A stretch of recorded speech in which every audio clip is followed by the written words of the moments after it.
Então vamos começar o debate aqui. Do lado direito, ele, defendendo o Vinícius Gris. E do lado esquerdo, A gente vai ter pouco embate hoje.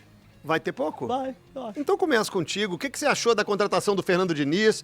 Tá, claro que não era o seu nome, o primeiro nome. Ontem mesmo você disse aqui sobre Luiz Castro. Mas já fechado, um nome agrada, não agrada? Nesse final e nesse resto de ano, pode oferecer muita coisa do dinizismo para esse time?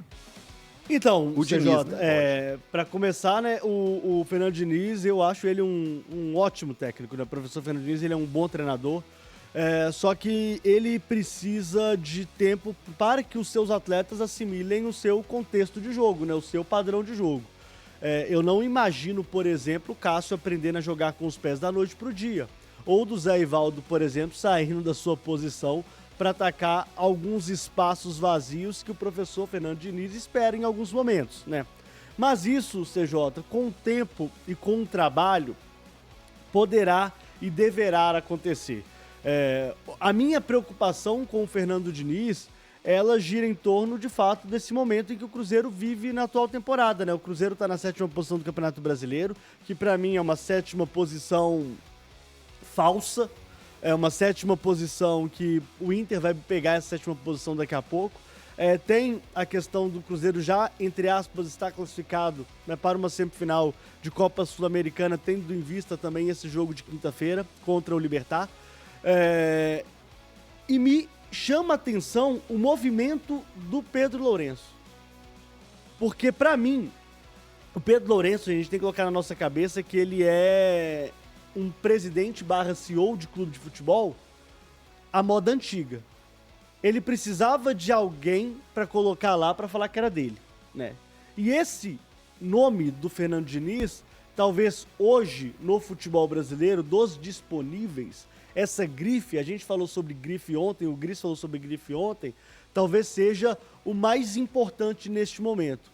Ele precisava de alguém com autoridade de vestiário e também, obviamente, conhecimento de futebol e que tem essa grife para gerir o Cruzeiro neste momento.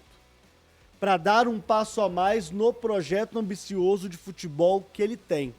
E as informações que todos nós temos é que o Fernando Diniz ficou encantado com o projeto de futebol apresentado pelo Alexandre Matos para que ele seja, entre aspas, o líder desse projeto.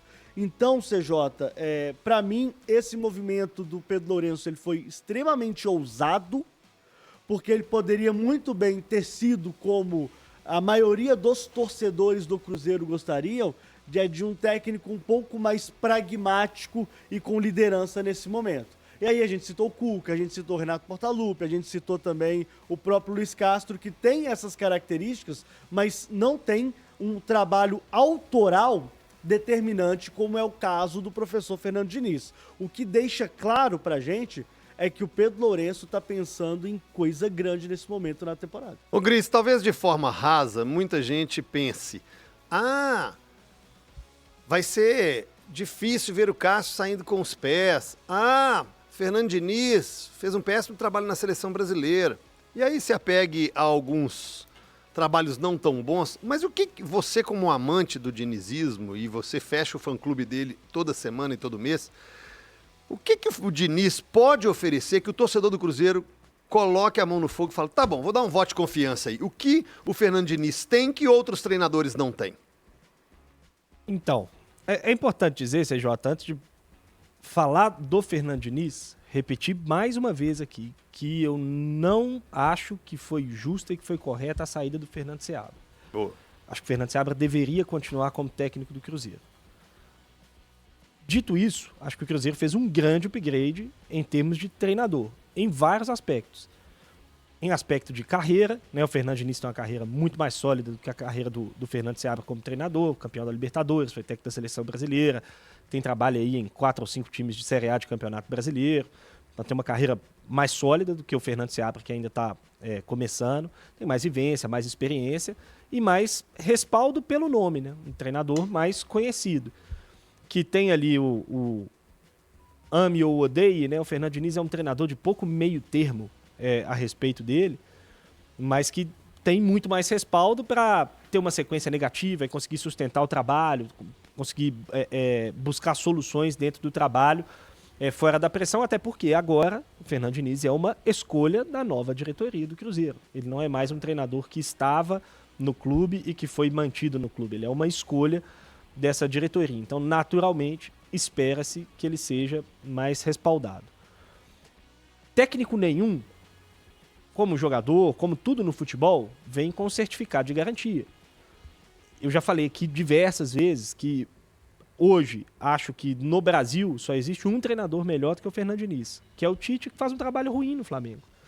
Então, não quer dizer que, por melhor que o técnico seja, existam garantias de que ele vai fazer bons trabalhos. O Fernando Diniz tem trabalhos bons e trabalhos ruins ao longo da carreira, como todos os treinadores, principalmente os brasileiros, que vivem nessa ciranda maluca que a gente vê aí todo dia. Ontem a gente teve, inclusive, mais um treinador, além do Fernando Seabra caindo, que foi o Martim Varini, lá no Atlético Paranaense. Não deve ter ficado 2 meses no clube.